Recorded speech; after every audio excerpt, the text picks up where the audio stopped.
মসজিদে আকসা সম্পর্কে আমরা যেসব তথ্য আপনাদেরকে দিয়েছি, আমাদের উদ্দেশ্য ছিল দেশবাসী যাতে বিভ্রান্তি থেকে মুক্তি পায়। আকসাতে কোনো অ্যাটাক নাই বা কোনো ধরনের সমস্যা নাই। মসজিদুল আকসা নিরাপদ, আমরা নিয়মিত ঢুকতেছি, বের হচ্ছি, মুসল্লিরা নামাজ পড়তেছে, আসতেছে যাচ্ছে।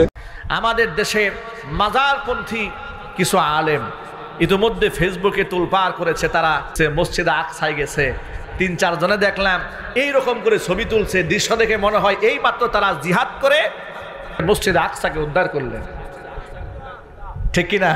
ওদের দৃশ্য দেখে তো তাই মনে হয়েছে, এবং খুব বারবার বলতেছে যে এখানে কোনো হামলা নাই, কয়েকশো কিলোমিটার মধ্যে হামলা সামলা কিছু নাই। এ কথা বলে মূলত তারা কাদের এজেন্ডা বাস্তবায়ন করছে। ভিসা তারা পেল, এর অবদান স্বৈরাচারী খুনি হাসিনা, আলাউদ্দিন জিহাদি আর এই যত জিলাপি খুরজা আছে, এই ভণ্ডগুলাকে গুলি করে সেখানে ওরা মারত। কথা ঠিক নেবে, ঠিক জন্য বলেন। ওরা জাতিকে ধোঁকা দিচ্ছে।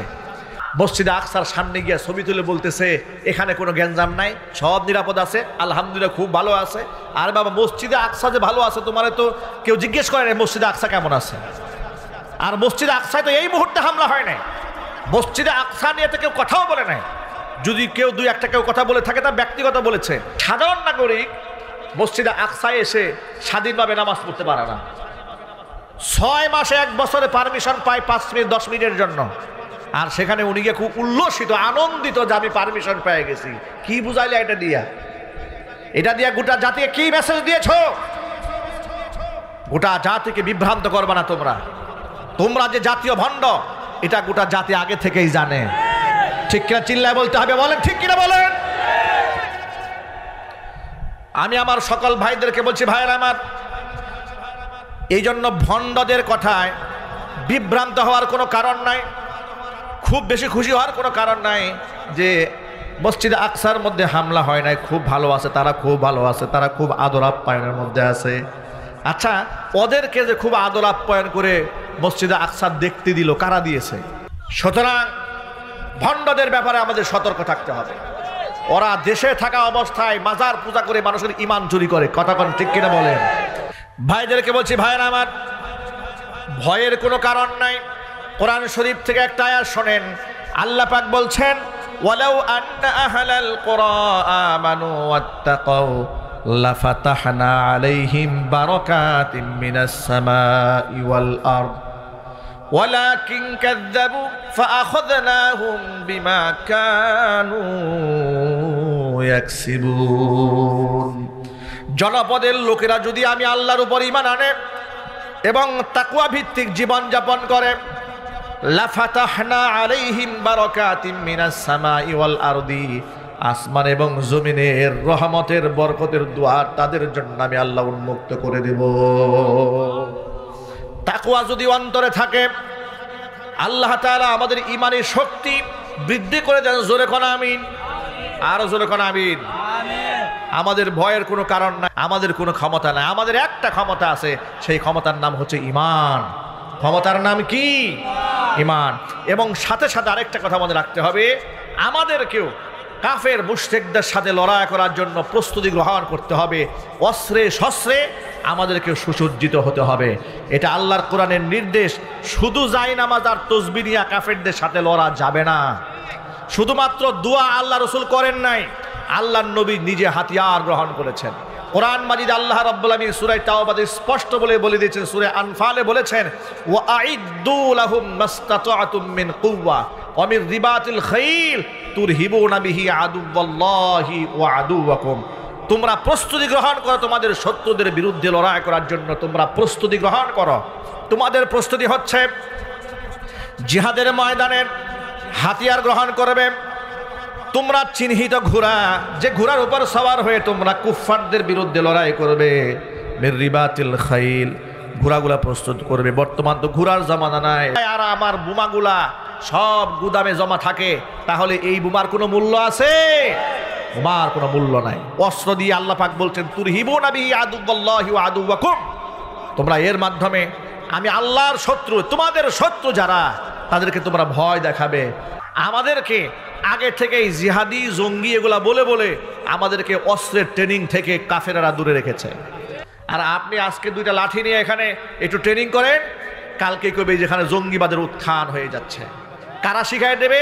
ভারতের শিখাই দেবে। কথা বলেন ঠিক কিনা জুড়ে বলেন। যদি বিগত 16টা বছর এই দেশে মুসলমানেরা তারা যদি জিহাদের প্রস্তুতি নিয়ে রাখতে পারতেন, তাহলে স্বৈরাচারী হাসিনা এত বছর ক্ষমতায় টিকে থাকতে পারত। এটা আমাদের ব্যর্থতা যে এত বছর স্বৈরাচারী হাসিনা এখানে রাজত্ব করেছে। তবে হ্যাঁ, ইতোমধ্যে জাতি সচেতন হয়েছে। ইউনিভার্সিটি বিশ্ববিদ্যালয়ের ছেলেরা সাবিরুনা সাবিরুনা আল জিহাদ স্লোগান দিচ্ছে। এর মানে হচ্ছে কাফেররা জিহাদ থেকে জাতিকে যতই বিমুখ করতে চেয়েছে, জাতি জিহাদ থেকে বিমুখ হয় নাই। জাতির কলিজার মধ্যে ভয় আছে আল্লাহ রাব্বুল আলামিনের। সুতরাং যুবকেরা জিহাদের জন্য প্রস্তুতি নিয়ে রাখতে হবে। বলেন ইনশাআল্লাহ।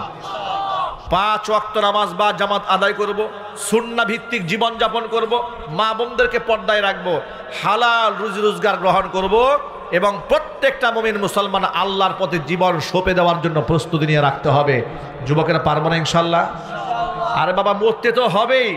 জ্বরে, ঠান্ডা, কলেরায়, আমাশায়, টাইফয়েডে, সুইসাইডে, সড়ক দুর্ঘটনায়, কিডনি পচে, কত কিছুতে তো মানুষ মারা যাবে।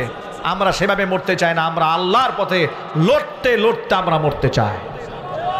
আল্লাহ রাব্বুল আলামিন কবুল করে জোরে কোন আমিন। মরতেই হবে যখন শহীদি মরণ দিও আমাকে, মরতেই হবে যখন শহীদি মরণ দিও আমাকে, মরতেই হবে যখন শহীদি মরণ দিও আমাকে, মরণেও সুখ আছে, মরণেও সুখ আমি পাবো জানি শাহাদাতে, হিসেব নিকেশতে ত্রাণ আছে জানি শাহাদাতে, তাই মিনতি তোমার কাছে, তাই মিনতি তোমার কাছে, হাজার শাহাদাত দিও আমাকে, মরতেই হবে যখন শহীদি মরণ দিও আমাকে, মরতেই হবে যখন শহীদি মরণ দিও আমাকে। সকলে বলেন আল্লাহুম্মা আমিন। ভাইরা আমার, ইমানদার মুসলমান আল্লাহর পথে জীবন দিলে সে মরে না, সে শহীদ হয়, সে জিন্দা হয়ে যায়। কোন সুবহানাল্লাহ। আল্লাহ রাব্বুল আলামিন ইমানে বলে বলিয়ান হওয়ার তৌফিক আমাদেরকে দান করে জোরে কোন আমিন।